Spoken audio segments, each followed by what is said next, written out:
बिस्मिल्लाहिर्रहमानिर्रहीम।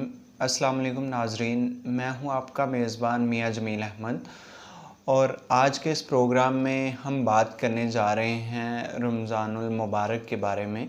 रमज़ानुल मुबारक वो मुक़द्दस महीना है, वो रहमतों का महीना है जो साल में एक दफ़ा आता है मेहमान बन के, और पूरा साल हम इस मेहमान का इंतज़ार करते हैं और ये मेहमान बन के आता है और एक महीने के लिए ये महीना आता है और उसके बाद ये हमें छोड़ के चला जाता है। बट अगर हम इसकी बात करें तो रमज़ान मुबारक अपने साथ बहुत ज़्यादा रहमतें लेके आता है, बहुत ज़्यादा बरकतें लेके आता है।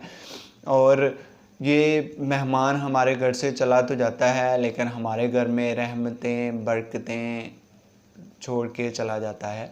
तो रमज़ानुल मुबारक में जो रमज़ान के रोज़े होते हैं, रोज़े की फ़जीलत और अहमियत क्या है, वो तमाम हम इस प्रोग्राम में आज डिस्कस करेंगे।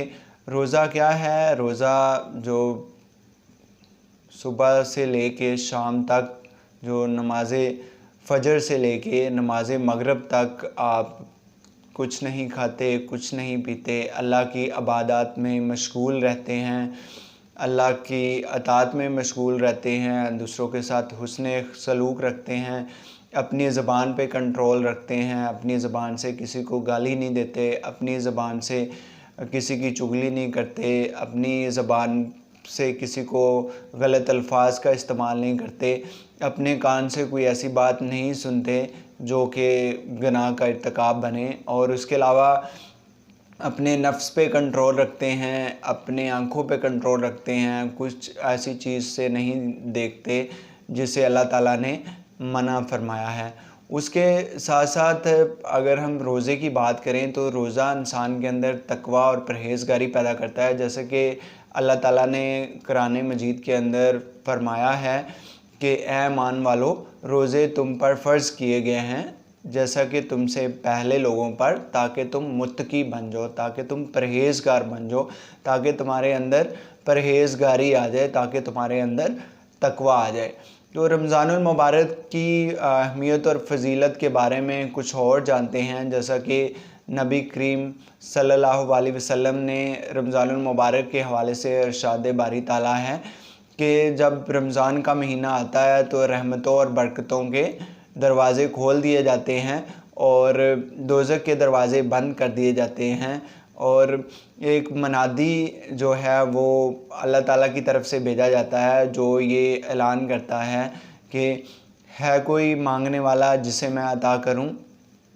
अल्लाह ताला की तरफ से वो मनादी ऐलान करता है कि है कोई मांगने वाला जिसे मैं अता करूं, हाँ कोई मग़फ़िरत मांगने वाला जिसकी मैं अतात करूं, जिसको मैं मग़फ़िरत दूं। तो अल्लाह ताला के नबी ने फ़रमाया कि अगर मेरी उम्मत को ये पता चल जाए कि रमज़ानुल मुबारक की क्या अहमियत है, तो वो ये दुआ करें कि पूरा साल रमज़ानुल मुबारक का महीना रहे, ताकि वो इस बरकतों से, इस रहमतों से जो है मुस्तफ़ीद हो सकें, फ़ायदा उठा सकें। उसके बाद अगर हम रमज़ानुल मुबारक के महीने की बात करें तो ये बहुत मुक़द्दस महीना है। इसके अंदर जो भी आप नेकी करते हैं उसका आपको डबल सवाब मिलता है। अगर आप एक फ़र्ज़ी इबादत करते हैं तो आपको 70 फ़र्ज़ी इबादत के बराबर सवाब मिलता है। इसके अलावा नफली इबादत को भी फ़र्ज़ी इबादत के बराबर सवाब मिलता है। तो इसलिए रमज़ानुल मुबारक के अंदर कुरान पाक की तिलावत करना, दूसरों के साथ हुस्न सलूक करना, तमाम इबादत में बढ़ चढ़ के हिस्सा लेना, तमाम इबादत का असूल करना ताकि आपको उसका अजर अज़ीम मिल सके, ये तमाम उम्मत मुसलमान पर फ़र्ज़ है। तो जैसे इस्लाम हमें इस्तिक़ामत का दर्स देता है, इस्लाम के अंदर सख्ती नहीं है, इस्लाम के अंदर नरमी है।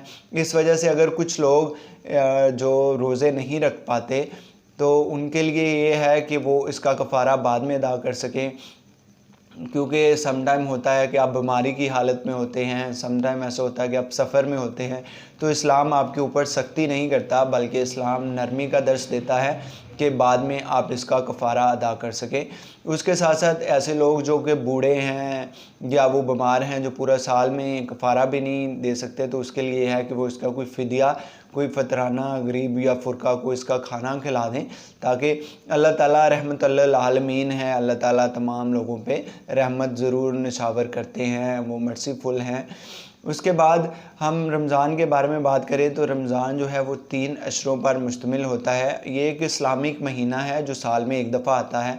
इसके 3 इशरे हैं, पहला है रहमत का, दूसरा है मग़फ़िरत का और तीसरा है गुनाहों से निजात का। तो अगर हम तीसरे अशरे की फ़जीलत की बात करें तो तीसरे अशरे में जो एक तो कुरान पाक उतारा गया रमज़ान के महीना के अंदर, इस वजह से रमज़ान के महीना की अहमियत और बहुत ज़्यादा बढ़ जाती है।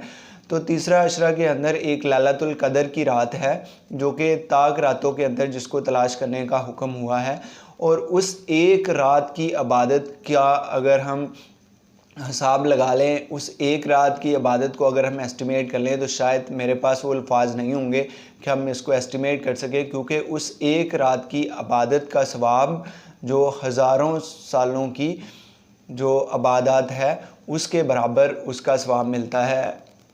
1000 सालों की इबादत के मुतबादल उसका जो सवाब मिलता है इंसान को। तो इस वजह से जो इंसान का जो उम्मत मुसलमा है उसका फ़र्ज़ बनता है कि वो जो अल्लाह ताला ने कुरान हकीम के अंदर इरशाद फरमाया या उसके अलावा अंबिया कराम तक से जो अहादीस की सूरत में हमारे पास तालीमात हुई, हमें उस तालीमात पर अमल पैरा होना चाहिए। तो रोज़े का जो मकसद है, रोज़े का जो पर्पज़ है वो भी बिल्कुल उसके बारे में थोड़ा डिस्कस कर लेते हैं। जैसा कि रोज़ा जो है वो नीयत से स्टार्ट होता है। जैसा कि हम कहते हैं कि माल का दारोमदार नीयतों पर है, तो नीयत करना ज़रूरी है कि ए अल्लाह मैं रमज़ान के कल के रोज़े की नीयत करता हूँ। तो जब आप रोज़ा रखते हैं तो उसकी नीयत करते हैं, आपने सहरी खा ली, सहरी खाने के बाद आप अफ्तार तक कोई चीज़ नहीं खा सकते क्योंकि अल्लाह ताला ने इससे ममानत करवाई है। रोज़े का पर्पज़, रोज़े का मकसद है बर्दाश्त है, इस्तिकामत है, तकवा है, परहेज़गारी है, हुस्न सलूक है। उसके बाद जब अफ्तारी का टाइम आता है तो फिर भी आप अल्लाह ताला से शुक्र बजा लाते हैं कि ए अल्लाह मैंने तुम पे भरोसा किया, ए अल्लाह मैं तुम पे अमान लाया, ए अल्लाह मैंने तुम्हारी खातिर ये रोज़ा रखा, ए अल्लाह और तुम्हारे दिए हुए रिज़्क से मैं इसको अफ्तार करता हूँ। ये अल्लाह ताला से शुक्र बजा लाना ये भी हम सब पे फ़र्ज़ है, हम सब की ये अव्वलीन तरजीह है। उसके अलावा हम रमज़ानुल मुबारक की अगर बात करें तो इतना ये मुक़द्दस महीना है कि इसके अंदर जो खैरात या सदक़ात हैं उसकी अहमियत भी बहुत ज़्यादा बढ़ जाती है। अपने गरीब रिश्तेदारों में जो है मालो दौलत तकसीम करना, उनकी खुराक का ख़्याल रखना, उनके खाने का ख़्याल रखना। उसके अलावा अगर आपके इर्द गिर्द में वो गरीब लोग हैं, वो मसकीन लोग हैं, वो पर्सन है जो इसकी इस्तिताअत नहीं रखते कि वे 2 वक्त की रोटी परचेज़ कर सकें, उनका ख़्याल रखना, उनमें ये तकसीम करना, इसकी अहमियत बहुत ज़्यादा है।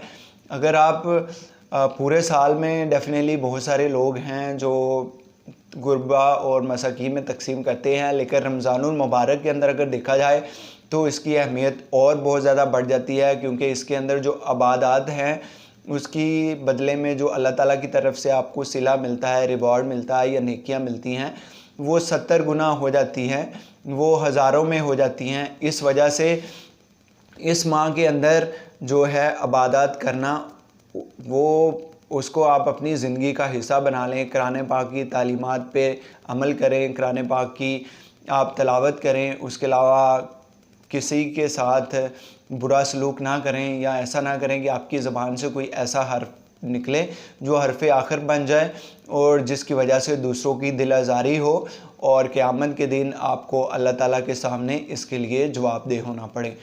उसके अलावा रोज़े की अहमियत और फ़जीलत की अगर हम बात करें तो रोज़े की अहमियत और फ़जीलत इस तरह भी है कि रोज़ादारों के लिए एक अलग से जन्नत के अंदर दरवाज़ा होगा जिसमें से सिर्फ़ रोज़ादार ही गुज़र सकेंगे। तो इसकी अहमियत और फ़जीलत अगर हम कुरान पाक और अंबिया कराम की तालीमात में देखें तो बहुत ज़्यादा है। उसके अलावा हम इसकी कोई रूहानी और कुछ जिस्मानी लिहाज से भी रोज़े की बात कर लेते हैं। कोई बायोलॉजिकल कोई साइंटिफिक भी हम इसकी बात कर लेते हैं। जैसा कि कुछ लोगों का ये कॉन्सेप्ट बना हुआ है कि रोज़ा जिस्म के अंदर जो है आपकी कुव्वते मदाफ़त को कम कर देता है, या रोज़ा रखने से आपके अंदर कमज़ोरी आ जाती है, या आपकी बॉडी के अंदर इतनी वीकनेस आ जाती है कि आपकी बॉडी वो वर्क नहीं कर पाती। तो ये सब गलत कॉन्सेप्ट है। हम बायोलॉजिकली सोचें, हम साइंटिफिकली सोचें, जदीद दौर के अलूम से, साइंसदानी अलूम से अगर सीखें, तो जो रोज़ा है वो आपके खाने, सुबह के खाने और आपके रात के खाने के बिटवीन थोड़ा डिफरेंस ज़रूर बढ़ जाता है, लेकिन इसकी वजह से आपके जिस्म पे कोई भी कमज़ोरी नहीं होती। आपके जिस्म के अंदर एक ताकत रहती है, आपके जिस्म के अंदर एक तवानाई रहती है, और वो ताकत, वो तवानाई जो है वो आपके जिस्म से ख़त्म नहीं होती। बिकॉज़ जो रोज़ा है वो एक बर्दाश्त का नाम है, और आप उस बर्दाश्त को जहाँ तक रखते हैं, अल्लाह ताला आपको इस्तिकामत अता फ़रमाते हैं, अल्लाह ताला आपको बर्दाश्त अता फ़रमाते हैं। उसके अलावा कुछ लोगों का ये कहना है कि उसके अंदर शायद कैलोरीज़ कम हो जाएंगी, या उनका इम्यून सिस्टम ठीक से काम नहीं करेगा, जिस वजह से उन्हें रोज़ा नहीं रखना चाहिए। तो ऐसा कुछ नहीं है। जो हमारा क्रिएटर है अल्लाह ताला, जिसने हमें तख्लीक दिया है, उसे पता होता है। जैसे क्योंकि मशीनरी होती है, तो मशीनरी को बनाने वाले पर्सन्स को पता होता है कि इस मशीनरी को कौन सी खुराक चाहिए, और किस टाइम पे इस मशीनरी ने रेस्ट करनी है, किस टाइम पे इस मशीनरी ने खाना है। तो इसी तरह जो हमारा खाना है वो भी हमारी बॉडी के अंदर जब बर्न होता है, तो वो भी हमें ताकत देता है कि हमारी बॉडी काम कर सके, हमारी बॉडी मुख्तलिफ़ जो काम है उसको सरअंजाम दे सके। तो उसके अलावा अगर रोज़े की अहमियत की हम बात करें, तो साइंसदान भी इस बात से बिलीव कर चुके हैं कि साल के अंदर हमें कुछ टाइम में हमारी बॉडी के अंदर थोड़ा खाने के दरमियान में ज़्यादा वक्फ़ा लाना चाहिए, क्योंकि हमारे अंदर जो मुख्तलिफ़ किस्म के जरासीम या मुख्तलिफ़ बॉडीज़ के बनते हैं वो हमारे जिस्म से फाजिल हो सके, ताकि हमारी बॉडी के अंदर एक बैलेंस हो सके, हमारे खून की रवानी के अंदर एक बैलेंस हो सके। तो इस बात को, इस कॉन्सेप्ट को बिल्कुल गलत करार दिया गया है कि रोज़ा हमें कमज़ोर कर देता है। इस वजह से रोज़े की अहमियत और फ़जीलत को हमें समझना चाहिए ठीक से, कुरान और हदीस की तालीमात पे हमें अमल करना चाहिए, और हमें जो रमज़ान का महीना है, जो कि सिर्फ़ 30 दिनों या 29 दिनों के लिए हमारे पास आता है, हमें ये रोज़े ज़रूर रखने चाहिए। क्योंकि अगर हमने अपनी गफलत से कोई एक रोज़ा छोड़ दिया, तो शायद हम इसका कफ़ारा दुनिया में पूरा ना कर सके, और आखिरत में हमें इसके लिए जवाबदेह होना पड़े।